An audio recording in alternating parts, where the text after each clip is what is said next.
ഒരു വണ്ടി ഉണ്ടായിരുന്നു, അതിനകത്ത് എഴുതാൻ വേണ്ടി നടക്കുന്ന സമയത്തൊക്കെ ഇഷ്ടം പോലെ പൈസ കിട്ടുന്നുണ്ട് നമ്മൾ ഈ ഇലക്ഷൻ്റെ വർക്കിനൊക്കെ.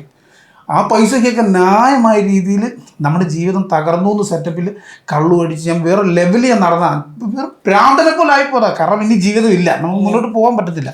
കൊറോണ കഴിഞ്ഞ് പരിപാടികളില്ല, ഒന്നുമില്ല. ഞാനൊരു വർക്കിന് ഇവിടെ വന്നിട്ട് ഫ്ലവേഴ്സിൽ പരിപാടി തീരുക. ആ പരിപാടി തീർന്ന് എനിക്ക് എങ്ങോട്ട് പോകണമെന്ന് എനിക്കറിയത്തില്ല. ഇതുപോലെ ഈ റൂമിൽ ഇങ്ങനെ മുടിയൊക്കെ ചെയ്തിട്ട് ഒരു ബാഗ് എടുത്തിട്ട് ഞാൻ എങ്ങോട്ട് പോയി നമ്മുടെ ഹബ്ബിൽ പോയി കഴിഞ്ഞാൽ എവിടെ പോകണമെന്ന് അറിയത്തില്ലല്ലോ.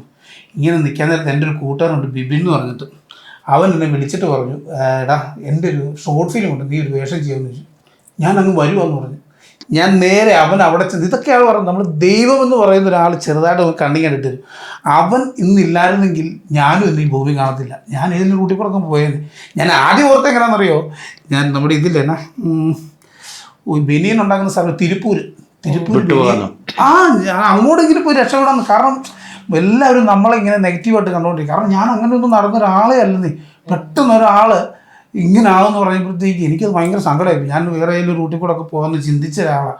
പക്ഷേ അവിടെയും ദൈവം എന്നെ വേറെ റൂട്ടിൽ കൂടെ, എൻ്റെ ആഗ്രഹം പോലെ തന്നെ ദൈവം എന്നെ തിരിച്ചിവിടെ കൊണ്ടെത്തിച്ച്. അതായത് അത്